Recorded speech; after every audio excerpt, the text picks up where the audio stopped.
Assalamualaikum warahmatullahi wabarakatuh. Hai Sobat Sejarah, kembali lagi bersama saya Sofir Rahman dengan NPM 20220019. Pada kesempatan kali ini saya akan membuat video terkait tugas dari mata kuliah Sejarah Indonesia pada masa kolonial abad 16-19. Nah, pada kesempatan kali ini saya akan membahas materi tentang kolonial yang ada di Pulau Jawa, khususnya pada pemerintahan Raffles. Kekuasaan Inggris di Indonesia terjadi pada 18 September 1811 sampai 1816.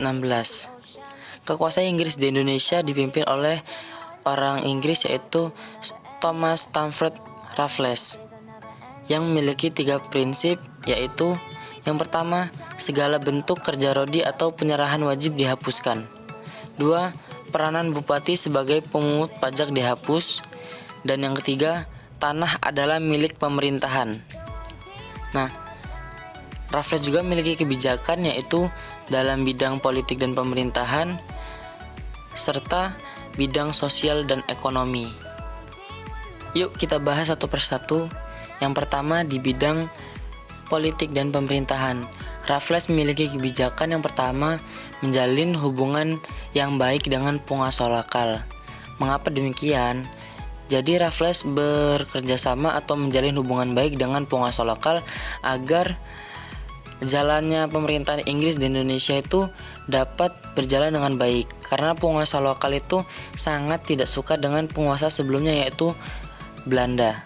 Yang kedua ada membagi Pulau Jawa menjadi 16 keresidenan.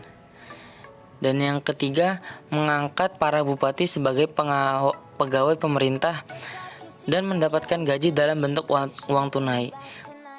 Kemudian kebijakan Raffles dalam bidang sosial dan ekonomi.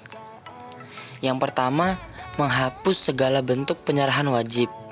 Kedua, menghapus sistem kerja rodi dan perbudakan. 3. Memonopoli garam. Keempat, menjual tanah kepada swasta dan melanjutkan penanaman kopi. Keempat, memberi kebebasan dalam usaha perdagangan. Dan yang kelima, memberlakukan sistem sewa tanah. Nah, itu adalah kebijakan yang dilakukan Raffles dalam bidang sosial dan ekonomi. Kemudian ada juga upaya untuk memajukan perekonomian Indonesia dengan cara meningkatkan keuntungan pemerintahan Inggris. Jadi kebijakan-kebijakan yang dilakukan Raffles tadi adalah untuk memajukan perekonomian Indonesia yang sehingga dapat meningkatkan keuntungan dari pemerintahan Inggris itu sendiri. Jadi ada timbal baliknya ya teman-teman ya. Oke, kita sekarang masuk ke sistem sewa tanah atau yang lebih dikenal dengan sebutan land rent. Nah, di sini Inggris memiliki prinsip yang tadi sudah kita jelaskan di awal, yaitu tanah merupakan milik pemerintahan Inggris utuhnya. Jadi di sini diterapkanlah sistem sewa tanah. Yang pertama, petani harus menyewa tanah meskipun ia pemilik tanah tersebut. Jadi walaupun kita sebagai orang pribumi pada saat itu, kita itu wajib menyewa tanah kepada pemerintahan Inggris. Yang kedua, harga sewa tanah bergantung pada kondisi tanah. Jadi dengan tingkat kondisi tanah yang tertentu, maka akan mempengaruhi harga sewa tanahnya juga. Dan yang ketiga, pembayaran sewa tanah dilakukan dengan uang tunai. Nah, tetapi banyak juga loh kendala dari sewa tanah ini. Yang pertama ada peranan kepala desa dan bupati lebih kuat dibandingkan dengan asisten residen Inggris. Yang kedua, kurangnya pengawasan pemerintahan terhadap sistem sewa tanah itu sendiri. Dan yang ketiga, sulitnya lepas dari budaya penjajahan. Dan ternyata masih ada yang sangat krusial. Jadi masih banyak perbudakan, kerja paksa dan monopoli yang diterapkan seperti masa pemerintahan Belanda dulu. Nah, sekarang kita masuk ke hal positif dari pemerintahan Thomas Stamford Raffles itu sendiri. Setelah tadi kita membahas prinsip dan kebijakan-kebijakan Raffles, sekarang kita masuk ke hal positifnya. Yang pertama ada buku sejarah Jawa atau The History of Java. Jadi Raffles ini sangat suka sekali dengan Pulau Jawa, sehingga dia menulis buku tentang sejarah Jawa itu sendiri. Yang kedua ada mengangkat kembali Sultan Sepuh sebagai Sultan Yogyakarta. Dan yang ketiga, didirikannya Kebun Raya Bogor oleh istri dari Raffles itu sendiri, yaitu Olivia Raffles. Yang keempat, ditemukannya bunga Rafflesia arnoldi di sekitar hutan pedalaman Sumatera, tepatnya sekarang yaitu di Bengkulu. Dan yang kelima, dibentuknya perkumpulan-perkumpulan budaya dan ilmu pengetahuan. Karena apa?